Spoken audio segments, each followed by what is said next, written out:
தேவனால் அன்றி எதுவும் சாத்தியமில்லை.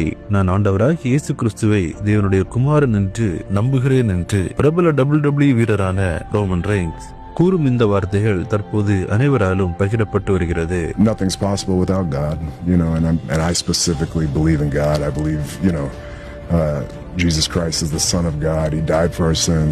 WWE என்ற மல்யுத்த போட்டி மூலம் உலகளவில் பிரபலமான நபர்தான் ரோமன் ரெய்ன்ஸ். இவர் சில தினங்களுக்கு முன்பாக WWE முக்கிய பங்கு வகிக்கும் ஸ்டெஃப்னி மிக்மேன் என்பவருடன் கலந்து கொண்ட நேர்காணலில் ஸ்டெஃப்னி மிக்மேன் அவர்கள் உங்கள் வாழ்க்கையில் விசுவாசம் அதாவது நம்பிக்கை எந்த அளவிற்கு முக்கியம் என்பதை கூறுங்கள் என்று கேட்கவே உடனடியாக பதிலளித்த ரோமன் ரெய்ன்ஸ், தேவனால் அன்றி எதுவும் சாத்தியமில்லை என்று நான் நம்புகிறேன்.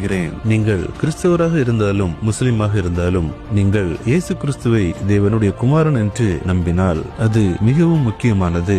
நம்மை விட பெரிய ஒன்றின் மீது நம்பிக்கை வைப்பது அவசியம் என்று நான் நினைக்கிறேன். How important is faith in your life?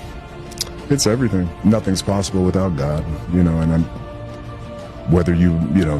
whether you're Christian, Muslim, whoever your God is, if you believe in Jesus Christ as the Son of God, a belief in something bigger.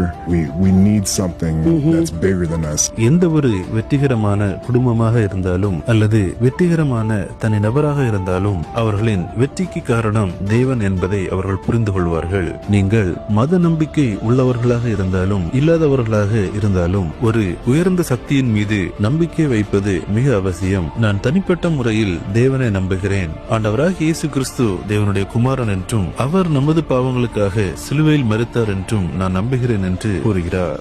I think any successful family or person understands that God is making all this happen. So whether you're religious or not, I think it's important to believe in a higher power.